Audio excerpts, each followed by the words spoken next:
Conforme o DSM-5, os critérios diagnósticos, ou seja, os sintomas que caracterizam o transtorno disruptivo da desregulação do humor, são 11, e todos eles estão representados da letra A à letra K.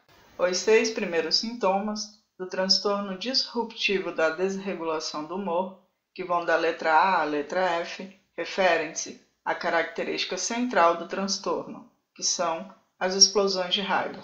O critério A relata que tais explosões de raiva são recorrentes e graves, manifestando-se através da linguagem, tal como violência verbal e ou pelo comportamento, por meio de agressão física a outras pessoas e ou propriedades. Esta explosão de raiva ocorre de forma desproporcional em intensidade ou duração à situação ou provocação.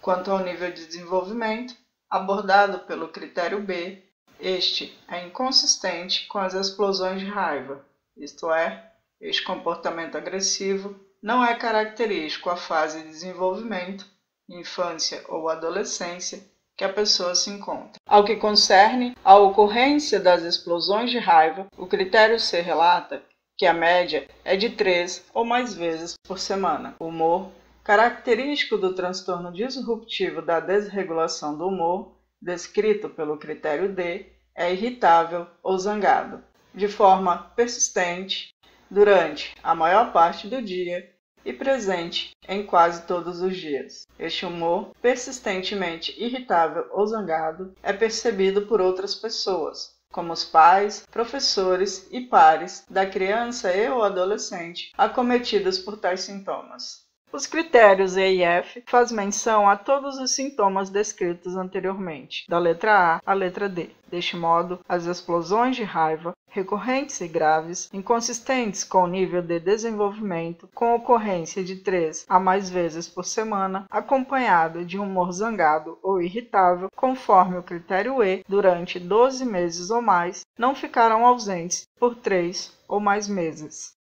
Já o critério F pontua que todos estes sintomas, da letra A à letra D, precisam estar presentes em pelo menos 2 de 3 ambientes frequentados pela criança e ou adolescente, como, por exemplo, a casa, a escola e com os pares, manifestando-se em nível de severidade grave em pelo menos um deles.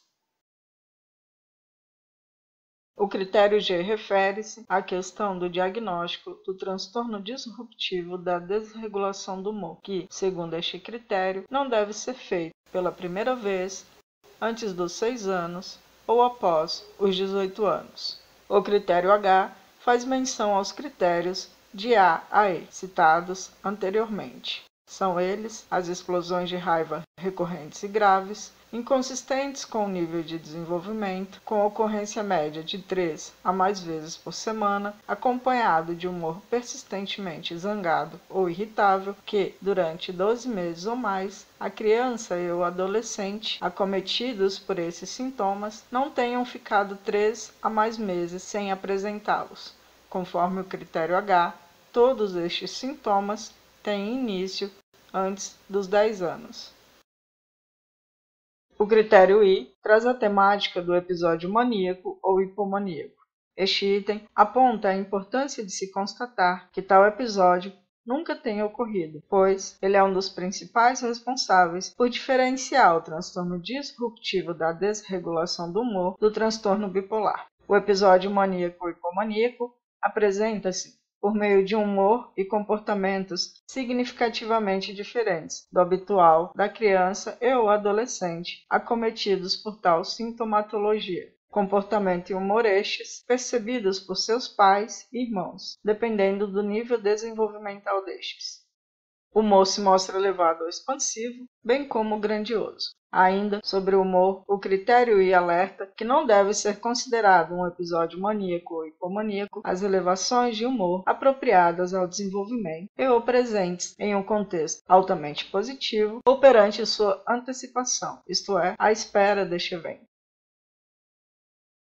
Além do humor expansivo ou grandioso, também observa-se, durante um episódio maníaco ou hipomaníaco, o início ou piora de sintomas em âmbito cognitivo, comportamental e físico, tais como a distratibilidade, que é a incapacidade de concentração da atenção, a qual é desviada para estímulos irrelevantes que a pessoa não consegue filtrar, e o aumento da atividade dirigida a objetivos, em que ocorre um excessivo planejamento e participação de múltiplas atividades, como, por exemplo, sexuais, profissionais, políticas, religiosas e etc. O item J relata que para todos os sintomas descritos acima da letra A à letra I possam se caracterizar como transtorno disruptivo da desregulação do humor, é necessário que os comportamentos não ocorram durante um episódio de transtorno depressivo maior, nem sejam melhores explicados por outros transtornos psíquicos, tais como o transtorno do espectro autista, o transtorno de estresse pós-traumático, o transtorno de ansiedade de separação e o transtorno depressivo persistente, também conhecido como distimia. Ainda, conforme este critério, o diagnóstico de transtorno disruptivo da desregulação do humor não poderá coexistir com o transtorno de oposição desafiante, com o transtorno explosivo intermitente, nem com o transtorno bipolar. O transtorno disruptivo da desregulação do humor poderá coexistir apenas com o transtorno depressivo maior, o transtorno de déficit de atenção e hiperatividade, o transtorno de conduta e o transtorno por uso de substância. Assunto este que será melhor detalhado no tópico do diagnóstico diferencial. O critério K, último critério diagnóstico, traz que para os sintomas descritos anteriormente serem considerados transtorno disruptivo da desregulação do humor, estes não podem ser consequências de efeitos psicológicos induzidos por substância e ou condição médica ou neurológica. As características diagnósticas, ou seja, característica principal do transtorno disruptivo da desregulação do humor é a irritabilidade crônica, que se manifesta de duas maneiras. A primeira forma de manifestação desta irritabilidade crônica são as frequentes explosões de raiva que a criança ou adolescente tem mediante a frustração. Estas explosões de raiva ocorrem de forma verbal e ou comportamental, sendo, neste segundo caso, através da agressão à propriedade de si mesmo e outras pessoas. A ocorrência de tais explosões de raiva tem uma média de 3 ou mais vezes por semana, como consta no critério diagnóstico C do DSM-5, e, durante o período de 12 meses, ocorrem em 2 ambientes, conforme os critérios diagnósticos E e F. Esses ambientes costumam ser em casa e na escola. Ainda sobre as explosões de raiva, estas não condizem com o estado de desenvolvimento que a criança e o adolescente acometido por tal sintomatologia se encontra, como destaca o critério diagnóstico B. A segunda forma, pela qual a irritabilidade crônica se manifesta, é por meio de um humor persistentemente irritável ou zangado que está presente entre as explosões de raiva, bem como na maior parte dos dias e em quase todos os dias. Tal humor irritável é percebido por outras pessoas no ambiente da criança e ou adolescente, como descreve o critério diagnóstico D. A prevalência do transtorno disruptivo da desregulação do humor, isto é, o número de crianças e adolescentes afetados por este transtorno, é de 2 a 5% da população geral, que perdura, em média, durante o período de 6 meses a 1 ano, sendo que as taxas são mais elevadas nas crianças do sexo masculino e em idade escolar. Os sintomas do transtorno disruptivo da desregulação do humor tendem a começar antes dos 10 anos. No entanto, o DSM-5 alerta que o diagnóstico para tal transtorno não deve ser aplicado em crianças com menos de 6 anos e, quando aplicado, restringir-se à idade de 7 a 18 anos. A restrição até os 18 anos dá-se-á pelo fato de que os sintomas se modificam à medida em que a criança e a adolescente crescem. Após os 18 anos, idade máxima do transtorno disruptivo da desregulação do humor, as taxas de conversão, ou seja, a possibilidade da criança ou adolescente acometido por este transtorno vir a ter transtorno bipolar, são muito baixas. Tais indivíduos ficam mais suscetíveis a desenvolver transtornos depressivos unipolares e ou transtornos de ansiedade. Os fatores de risco e prognóstico, isto é, fatores que influenciam o curso e a evolução do transtorno disruptivo da desregulação do humor em termos temperamentais, ou seja, ao que concerne ao comportamento, tendem a ser diagnosticados erroneamente, devido a dois principais aspectos. O primeiro é com relação à irritabilidade crônica, característica mais proeminente do transtorno disruptivo da desregulação do humor, que tende a ser o primeiro sintoma manifestado, de forma geral, antes que todos os critérios de tal transtorno sejam satisfeitos. Esta irritabilidade crônica acaba muitas vezes sendo diagnosticada erroneamente como transtorno de oposição desafiante. O segundo fator de diagnóstico errado, que acompanha a extensa história psiquiátrica da criança e o adolescente acometidos pelo transtorno disruptivo da desregulação do humor, é que,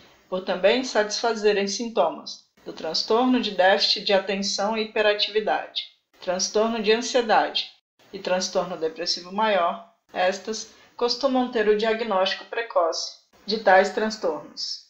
Em termos de genética e fisiologia, percebe-se na história familiar da criança e o adolescente, acometidos pelo transtorno disruptivo da desregulação do humor, familiares com transtorno de ansiedade, transtornos depressivos unipolares e ou abuso de substâncias. O importante déficit é percebido na criança e o adolescente, acometidos pelo transtorno disruptivo da desregulação do humor. Déficit este que também está presente em outros tipos de condições psiquiátricas e compromete o processamento da informação, dificultando o reconhecimento de emoções faciais, a tomada de decisão, bem como tornando o controle cognitivo perturbado. Ainda sobre déficit, há um específico do transtorno disruptivo da desregulação do humor.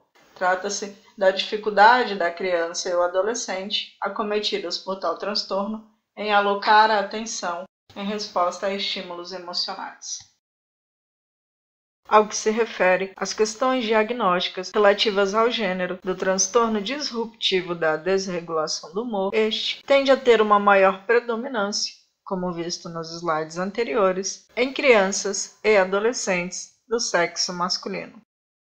No transtorno disruptivo da desregulação do humor, o risco de suicídio é observado durante a avaliação do paciente na manifestação de comportamentos suicidas, como, por exemplo, ideação suicida e tentativa de suicídio, bem como de comportamentos agressivos. Este comportamento agressivo pode ser praticado contra si mesmo e ou ao mundo externo. Também são observadas outras consequências funcionais graves, as quais serão detalhadas no slide a seguir. As consequências funcionais ocasionadas pelo transtorno disruptivo da desregulação do humor afetam vários âmbitos da criança e ou adolescente acometidos por tal transtorno. Nota-se que nos relacionamentos interpessoais de tais crianças e adolescentes ocorre uma perturbação grave, tanto no convívio familiar, devido às explosões de raiva e irritabilidade constantes, quanto com os pares, em que há dificuldade a iniciar e manter amizades. Outro âmbito em que há um grande prejuízo à criança e ao adolescente afetados pelo transtorno disruptivo da desregulação do humor diz respeito ao desempenho escolar, apresentado por tais indivíduos um baixo rendimento. Ao que se refere às atividades desfrutadas por crianças e adolescentes ditas saudáveis, ou seja, que não manifestam algum tipo de transtorno, existe por parte da criança ou adolescente afetado pelo transtorno disruptivo da desregulação do humor, dificuldade em participar destas atividades, além de dificuldades no relacionamento interpessoal,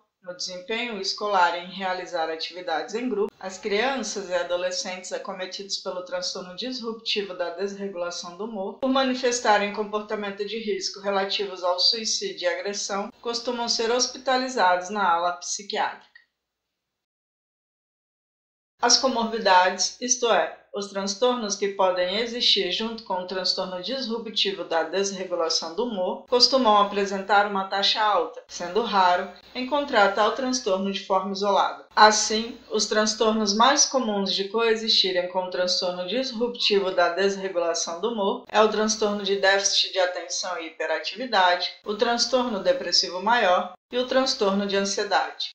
Há outros 3 transtornos que, apesar de apresentarem sintomatologia similar ao do transtorno disruptivo da desregulação do humor, não podem, de forma alguma, coexistirem com tal transtorno. São eles o transtorno bipolar, o transtorno de oposição desafiante e o transtorno explosivo intermitente, como já citado anteriormente. O diagnóstico diferencial tem 2 objetivos principais. O primeiro é considerar outras síndromes, isto é, se mediante a presença ou ausência de sintomas, estes satisfazem os critérios de transtorno disruptivo da desregulação do humor ou de outro transtorno. O segundo principal objetivo do diagnóstico diferencial é de diferenciar o transtorno disruptivo da desregulação do humor do transtorno bipolar e do transtorno de oposição desafiante.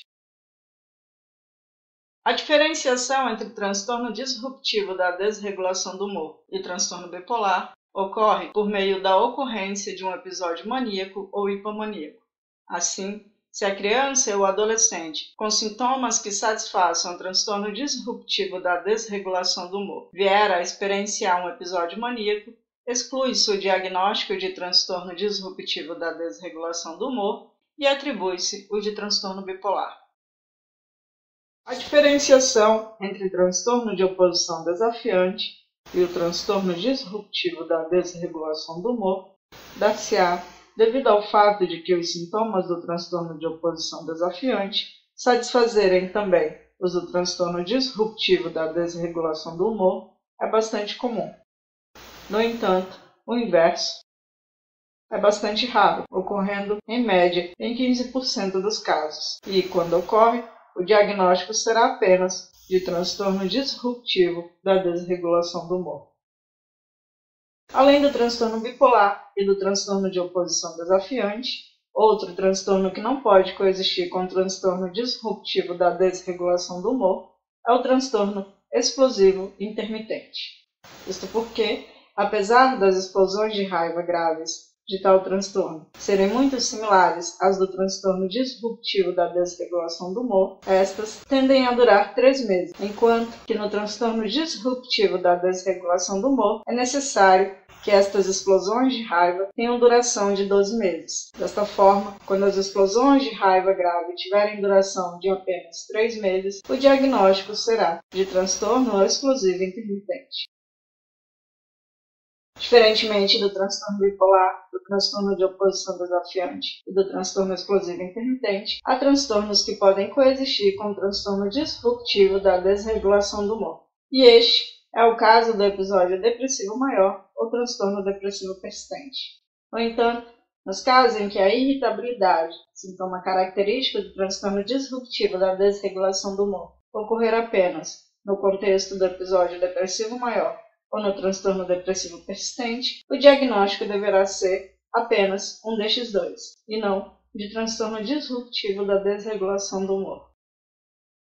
Quanto aos sintomas que satisfazem tanto o transtorno disruptivo da desregulação do humor quanto o transtorno de ansiedade, nesses casos, o diagnóstico pode ser dado a ambos os transtornos. Porém, o DSM-5 alerta que quando a irritabilidade ocorre apenas na exacerbação de um transtorno de ansiedade, o diagnóstico será apenas de transtorno de ansiedade. O transtorno do espectro autista também costuma ser bastante confundido com o transtorno disruptivo da desregulação do humor. Isso porque ambos possuem como característica comum as explosões de raiva. Porém, o DSM-5 pontua: se tais explosões de raiva ocorrem apenas quando a rotina da pessoa é perturbada, dar-se-á o diagnóstico de transtorno do espectro autista, e não de transtorno disruptivo da desregulação do humor.